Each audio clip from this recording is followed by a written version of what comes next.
What if I told you that because you give men so much clarity while dating them, that they actually end up desiring you less? What if I also told you that the key to getting a man's attention is to confuse him? If that makes no sense to you, don't worry. Join me on today's show where we'll be discussing how to create uncertainty so that men fall in love with you. That way you understand how to balance the delicate dance of mystery so that the men have a deep and burning desire for you. When he's approaching you, he's coming to you because he wants to get to know you. He thinks you're attractive and interesting, and he wants to start up a conversation with you. There is a couple of checkpoints that he's gonna go through. So let me go through this on what you might be doing the wrong way and how to do this the right way. So he's gonna come up to you from the first approach because he thinks you're attractive, right? So he comes up to you, maybe he's been seeing you've been giving him some eye contact and he's been seeing that you've been looking like you're pretty interested in him. So he starts the approach. We have the first checkpoint here, okay?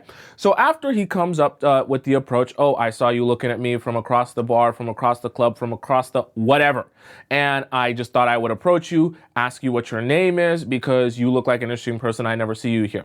Now, as you guys are having conversation, you're having a little bit of conversation back and forth. You're flirting a little bit. He's a little bit interesting. You're a little bit interesting. You're telling jokes. He's telling jokes. Maybe you're a comedian. And there's a nice little bit of flirting going on here. Now that he has actually been able to have some conversation with you, he's seen some flirting going back and forth. And now he gets a sense that, okay, you're interested. Now here comes the big splash, right? The big last part where he's gonna ask for your number. This could also be just any form of contact. The first thing you're gonna do, and this is a mistake to do, is to say, you're asking for my number? Oh, please, can I put it in your phone? Okay, 317, okay, 858. Are you making sure you're writing that down? Make sure you write it down properly. Don't make the mistake. Because when you text me and you message me, I wanna make sure it goes to the right. Don't do that. When we create uncertainty in men, it's about understanding you're doing something for yourself and for him. Men like to feel like they're working hard for something.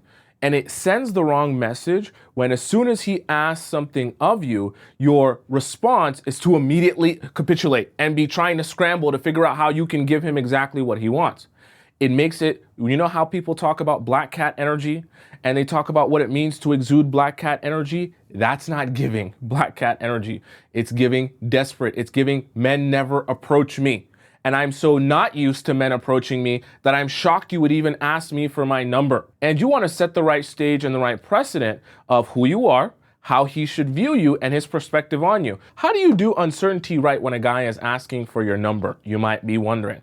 See, the first time a guy asks you for your number or your contact information, right? And you've gotten to all these points without any sort of resistance from you, at least. But what I actually want you to do is tell him no the first time he asks. And you might be thinking, Tomisin, why am I making this more difficult than it has to be? I mean, all of this went smoothly. He approached me, he flirted with me, and then we were both interested in each other. Why can't we just be adults and be honest with each other about how we feel, be upfront with our feelings, and move forward? Why do we have to play some sort of game? I don't make the rules, but I will explain them to you. See, in this here, by the time we get to this point here, remember, he's done the approaching. He's done the initiating. He's done a lot of that work to make this even possible. But we want to make sure that we set a precedent that he's not going to be able to do just a little bit of work and get access to you. That each step of the way, he's always going to have to make sure he puts his best foot forward in order to continue getting access to you. We're building a foundation here, even though I know it feels very silly and pointless for you to be doing, right? So when you tell them no the first time, you're going to tell them, yeah, I don't really give out my number that much. And you're a stranger. I know we had a great conversation, but it's just kind of weird for me to be giving out my number to random strangers. I don't know what you're going to do with that. You could even make a joke. You could be anyone, right? You could be Ted Bundy. I don't know, right? And make a little funny.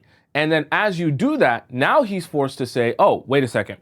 Let me explain to you. So maybe if I get your Instagram's a little bit less personal than your number, I can hit you up and we can go to the place that we were talking about earlier when we were flirting because you said you like coffee and I like coffee and we both enjoy a nice cappuccino. We can go to that place that's your favorite spot and we can talk about whatever the F, all right?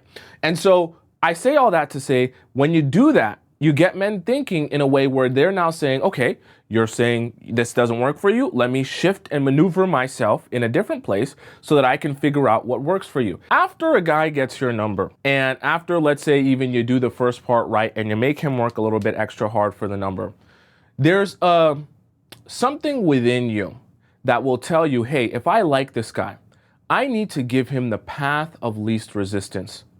And because I like him and I want this relationship to work out really, really badly, I need to do everything in my power to make sure this relationship works out and I make this situation as easy to maneuver as I possibly can.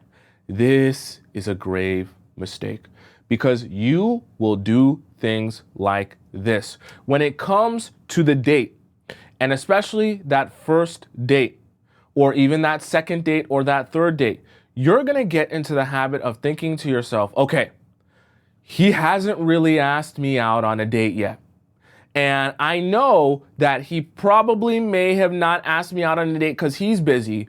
But the thing about it is, if I tell him my schedule and I say, hey, Monday at 9:30, I'm free, right? I also have Wednesday afternoon. And you go to him and you list out every single day that you're free throughout this entire week, exactly what your availability is, exactly, the timing, and exactly when he can spend the most time with you, because you're trying to create a lot of clarity, right?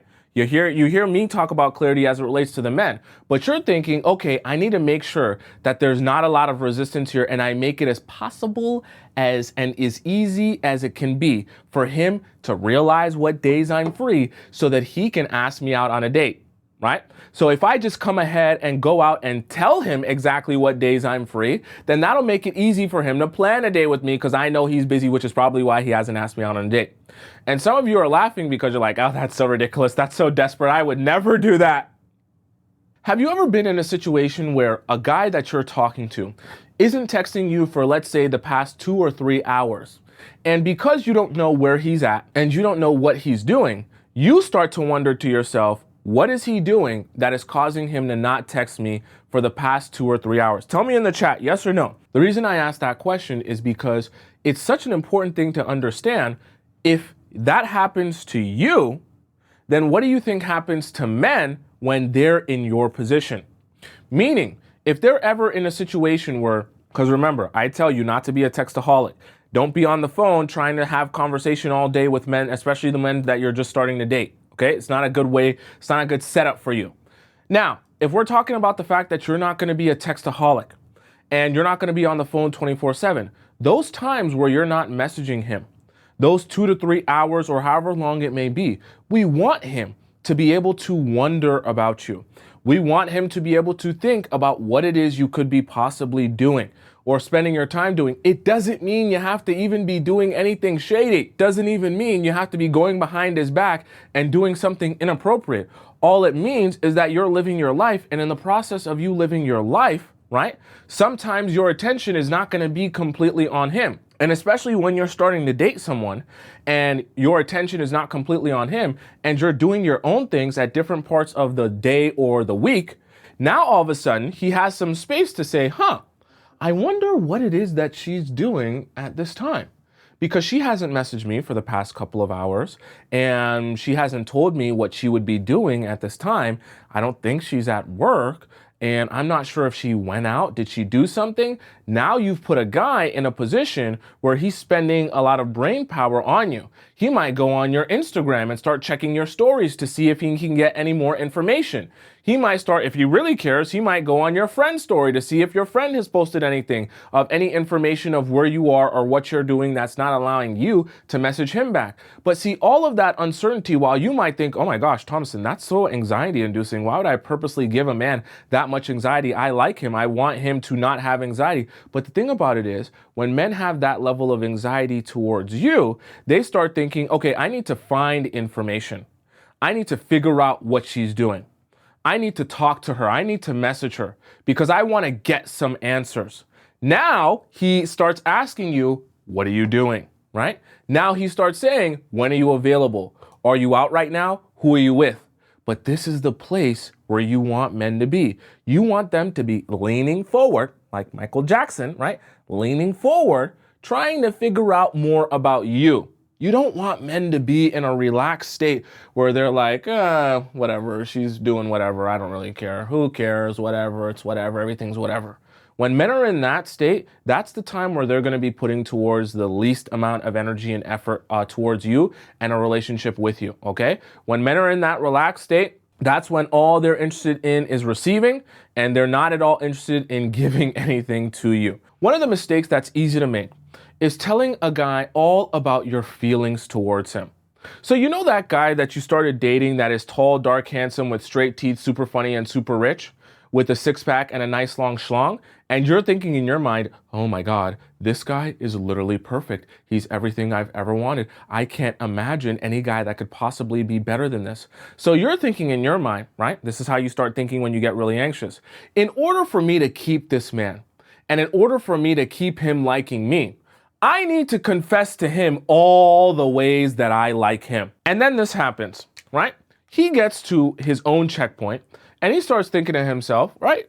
She likes me, right? She likes me a lot because she's telling me how tall, dark, handsome I am, how amazing my teeth are, how long my schlong is. She's telling me how I'm the best thing since sliced bread. She's saying I'm buff, I'm fit, I'm strong, I'm manly, I'm everything she's ever dreamed of. She's telling me how she's never met a man even close to 1/10 of the amount of amazing that I am. And then the second checkpoint comes in here where he also starts to think to himself, I'm perfect. Because now that you've spent all this time telling him how much you like him and how much you want to be with him, his assumption is, I really am the perfect man.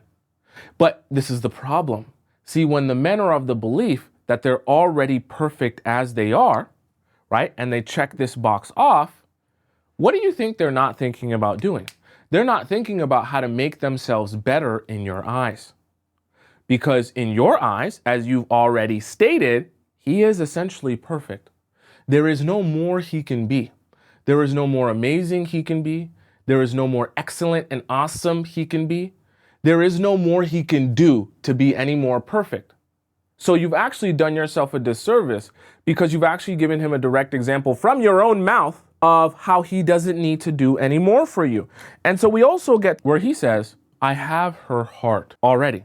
And once again, it's a grave mistake to make because when he gets to this checkpoint as well, he starts thinking, well, what is the purpose of me going above and beyond for this woman? What is the purpose of me saying, hey, yeah, rather than go on just a regular date to a regular spot, I'm going to make sure this is the most romantic date I can possibly make it. I'm going to make sure I get the exact type of flowers that she wants on the date. I'm going to make sure that I take her to the best spot, the favorite spot that she mentioned she's never been to. I'm going to make sure I make this super romantic, super special for her and super specific to her needs and her desires, right? Instead of men thinking that way, their assumption is that, well, she already wants me. She already likes me, and I'm already the most special person to her. So why am I doing more to try and make myself more special to someone who already sees me as perfect? And like we talk about all the time, men aren't bad people or bad human beings. They're just opportunists. So when they see that you are someone who already thinks that they're perfect, they don't really end up seeing a lot of purpose in doing more to make you feel more about them. You already feel a lot for them. You already like them a lot. You already think that they're so perfect. You already have, they already have your heart. And so because of that, they start thinking to themselves, I should be scaling back on my effort. I should be scaling back on my intensity. I should be scaling back on how much I do for her. Because if I'm doing too much for her, it's not really going to make sense because I'm not going to be any more better than perfect. Don't say anything. If a guy wants you to tell him all the reasons that you like him or what you like about him, just say, I like your vibe. Okay? The kids love vibes nowadays. Sometimes playing dumb will work to your benefit because it'll keep you in a place where you're in control and you have the leverage. Don't start spilling all of your feelings about a guy and making him feel like he's perfect. Keep men, especially in those early stages of dating, feeling like they have to keep working for your attention. See, you and your desire to tell men your feelings before they've even shown a care about what you're feeling is the wrong way to go about things. Because you remember how I talked earlier about dating and that first date and trying to over communicate the fact that you're free on these days when he's never even shown any interest in the days that you're free to ask you out on a date is the same thing, but in this sense, it's about communicating your issues and your problems. Because what I want for you when it comes to creating uncertainty is I actually want you to properly withdraw from men. This will be painful for those of you who have anxious attachment styles, but I want you to withdraw from men in order for them to come to you and ask you about your problems or issues, or to identify that, hey, something is wrong here. I want to fix it. I want to solve this problem, and I need to address it by addressing her and asking her if there's something going on. I know it sounds like you're a child. And I know it sounds like you're playing a silly game, that you should just be an adult and communicate exactly how you feel, exactly when you feel it. But the problem is when you're dating men, especially when you just start dating men from the very beginning, you're not really sure yet how much investment this guy has in you. And one of the main ways to know if a man is invested in you and actually cares and likes you is to see if he has a desire to solve your problems or even notice that there is a problem. Because men who are attentive and can actually spot when something has changed or your energy has changed or shifted, that they would come to you and ask you, hey, is something bothering you? Is something wrong? Those are men who actually care about you, which is the reason they're so attentive, that they can notice that shift or that change. The men that don't give a damn about you, they don't notice this shift or change, and even if they do notice it, they never address it, which means they never ask anything. But the mistake when it comes to uncertainty is you tell him your issue anyways, even though he never asked you, even if you had an issue. Or even if he noticed that you were acting a little bit different, he didn't care to bring it up because he doesn't give a damn about your issues. When you withdraw, you're creating uncertainty. From that uncertainty, think of that uncertainty like a seed. From that uncertainty, what we want to sprout is the desire to solve your problem and to make you happy. And the understanding that if my woman is not happy, then I need to do something in order to make her happy again. If you end up with a man who, when you plant that seed out there in that soil of, hey, I'm going to withdraw, create some uncertainty, hopefully it sprouts the fact that you want to solve my problems. If from that nothing sprouts, meaning he doesn't have any desire to solve your problems, then you know this isn't even the relationship that you should be spending and investing your time in. The thing about social media is this can be a breeding ground for either success in terms of creating mystery or a lack of success in terms of creating mystery. Because sometimes you can make the mistake. Remember how I told you earlier on, you're not going to be a textaholic. You definitely aren't going to be that. And you're not going to be super available over the phone. But sometimes you can make the mistake of telling the story of your life over social media. And so when you start doing this, you're posting everything you're doing at all times of the day. For some of you, that might be you. For some of you, that might not be you at all. You create such a detailed picture of yourself through your social media that there is no mystery about you. People, especially the guys that you're dating, they don't wonder what you're doing because you post what you're doing at every point of the day. Not only do you post what you're doing at every point of the day, you take your phone and you show down here, you show your feet, you show yourself, you show your fit, you turn it around here, you go around town, and you show everything that's going on in this room, right? And by the time you do that so much that people know exactly what you're doing at all times of the day, there is no mystery left as to who you are, what you're about, and what you're spending your time doing, okay? As opposed to, right, not living your entire life through your social media post, then, right, you have a little bit more of what we can call abstract picture, in which people can interpret it however they want to interpret it. People can take it however they want to take it. But see, when you do this right, there's a way to do this in such a good way that it actually creates more mystery. And it forces men to do a little bit more digging, and in some cases a little bit more spiraling because they have no idea what's going on. So what am I talking about when I'm talking about creating some mystery and uncertainty over social media? So instead of you going out with your girlfriends, okay, I know we're getting really sneaky deep in the woods here. Don't worry, this is a little bit toxic information. If you're not a toxic person, ignore this. What you can do though, you can go out, you're going out with your girlfriends, you look amazing, right? You're wearing your tightest pair of jeans, you're looking so awesome, your dump truck's flowing, everyone's looking at you, you're that woman. But the thing is, rather than going out with your girlfriends and posting the entire story of you guys getting ready and saying to your Snapchat or your WhatsApp or your Instagram, hey, I'm going out with all my girlfriends and we're going to this spot and we're going at this time and we're going to be there for this long. What you can do instead is when you do post on social media, you can post in an abstract way. Maybe you and your girlfriends are going to dinner, or maybe just you and a girlfriend are going to dinner. But you know that this guy that you're dating is watching. And you know he's watching your stories like a hawk. He watches it in the first 30 seconds. And when you post just 2 plates. You don't show your friend's nails. You don't show anything else but the plate sitting across from you. Now that guy's wondering when he's looking at those plates, he's like, wait a second. Did she just post herself on a date with another man? Or is that her girlfriend? I can't see nails in the picture. I can't see lipstick on the wine glass.